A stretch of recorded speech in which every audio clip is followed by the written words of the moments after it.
السلام عليكم أعزائي الطلبة، معكم مدرستي خالد عواد.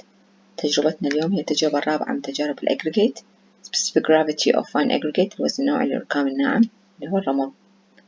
هذه التجربة حسب المواصفة القياسية العراقية رقم 31 لسنة 1981. Tools أدوات.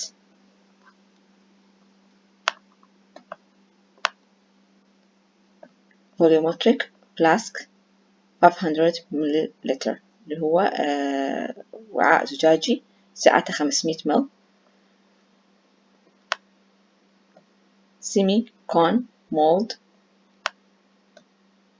Its upper internal diameter 40 plus minus 3 mm and its base internal diameter 90 plus minus 3 mm with 75 plus minus 3 mm high and 0.8 mm metal thickness.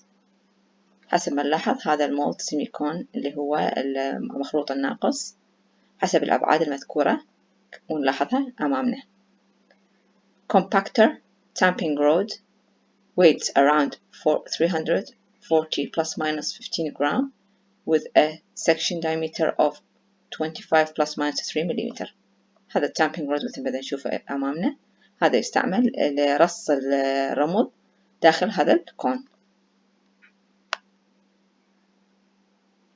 بالانس ميزان، air dryer مجفف هواء، وأوفن فرن. نجي الآن على الwork method. Work method number 1.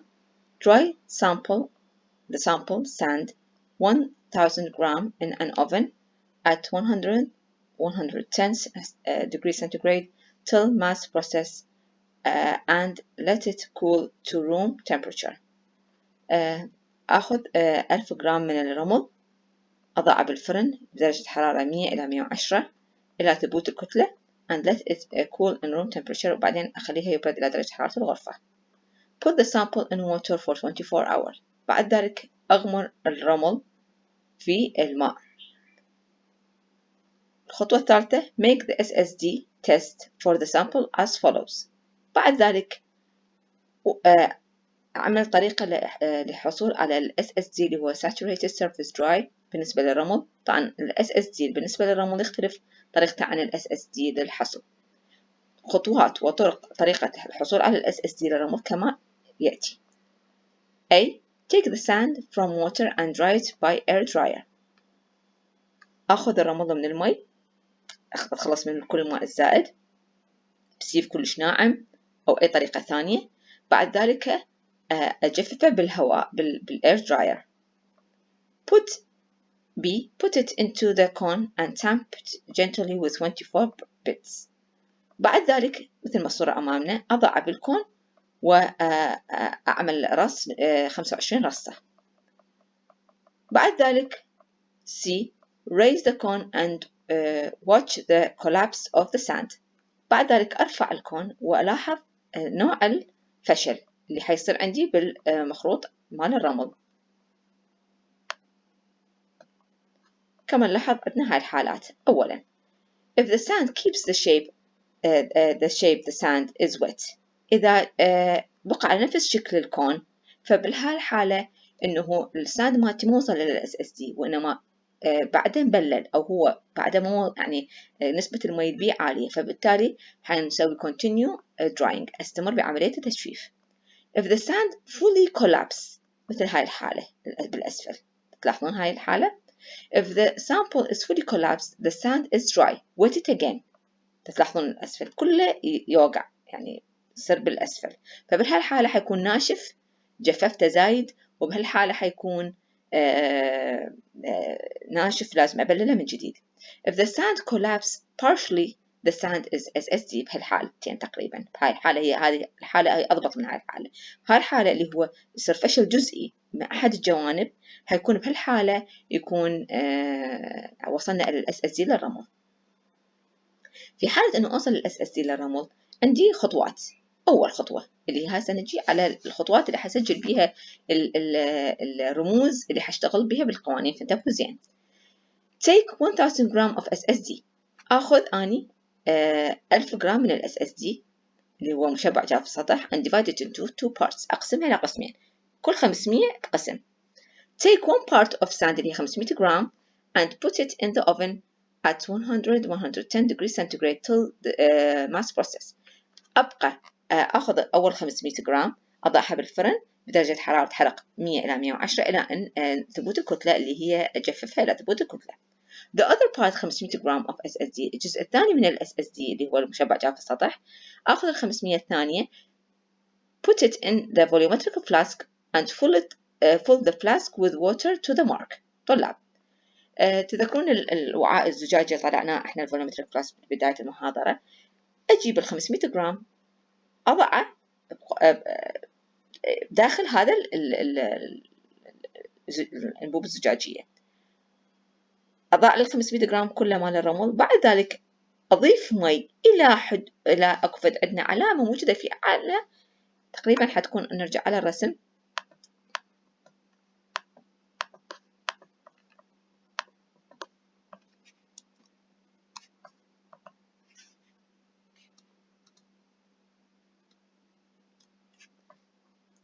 نضيف الرمل طبعا حيكون حجمه هنا تقريبا.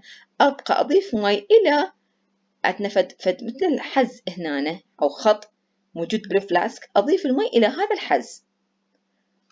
واضحة هاي العملية؟ نرجع على الشرح.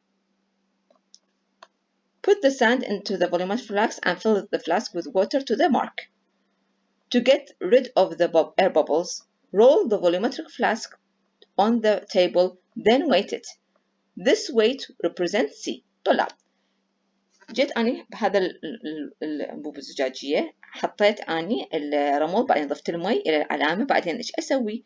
على مود أتخلص من الفقاعات اللي ممكن أضيف المي أكو فقاعات بعدها ضمن جزيئات الرمل ما تجانست أو ما انرصت زين من ضفت الرمل. فبالتالي إيش حسوي؟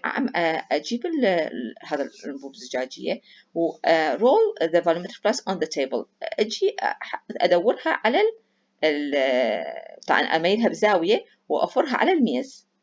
فبالتالي أي فقاعة حيتقلب الرمل ويا المي، فأي فقاعة موجودة إيش حصل بيها؟ حتصعد إلى الأعلى وبالتالي أتخلص من عندها. This weight represents C. بعدين أجيب هذا الفلاسك أروح أوزنه هو ويا المي ويا الرمل. هيكون عندي هذا الوزن اللي هو ماء زائد رمل زائد الفلاسك حيكون رمزه C. Fill the empty flask with water and weight it and this weight will represent B. طلع بعد عملية وزن الرمل زائد الماء زائد الفلاسك أجي أفرغ الفلاسك من الرمل والمي، أغسله زين أنشفه من الخارج، أضيف المي بس فقط ماء إلى العلامة. بعد ذلك أجي أوزنه. هذا الوزن اللي هو ماء زائد الفلاسك فقط حيكون رمزه B. واضحة؟ B إذن هو شنو؟ حيكون رمل العفو ماء زائد الفلاسك. C هو رمل زائد ماء زائد فلاسك إلى العلامة. Number 7. Weight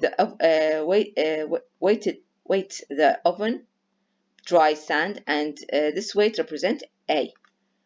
أجيب الرمل اللي أنا حاطته بالفرن اللي هو 500 جرام. أول عملية سويناها بنقطة 5. أجيب هذا الرمل ال 500 طبعا حيكون وزنه أقل لأنه حيكون ناشف من عند المي. أوزنه حيكون الوزن هذا أو الرمز الوزن اسمه A. نجي إذن هسه كملخص للعمل مالتي أي هو dry weight of the sample اللي هو وزن الرمل مشبع جاف في السطح اللي وديته أني بالفرن جففته صار عندي رمل ناشف أو جاف. B weight of the flask زائد water اللي هو وزن الماء زائد وزن الفلاسك. C weight of flask water and sample اللي هو sand sample. نجي هسه على calculations. عندنا calculations 3 قوانين رئيسية. القانون الأول هو bulk specific gravity اللي هو الكلي A على B ناقصا أفتح قوس C ناقصا 500 اللي هو وزن الجاف على وزن الفلاسك زائد ووتر ناقصا وزن الفلاسك زائد ووتر زائد السامبل ناقصا 500. appearance specific gravity اللي هو وزن النوعي الظاهري هيكون A على B ماينس أفتح قوس C ناقصا A اللي هو وزن الجاف على وزن الماء زائد الفلاسك ناقصا أفتح قوس مي زائد الفلاسك زائد السامبل ناقصا وزن الجاف. هذا القانون حيكون خاص بالappearance specific gravity الظاهري. الابزوربشن الوزن الابزوربشن هو الامتصاص. الامتصاص حيكون كنسبة مئوية 500 ناقصا A على A في 100 اللي هي 500 اللي هو وزن المشبع جاف السطح طبعا اللي هو أنا أخذته أصلا بس هو 500 كوزن، ناقصا وزن الجافل بالفرن على وزن الجافل بالفرن في 100 هنحصل على الامتصاص. شكرا لاستماعكم للمحاضرة.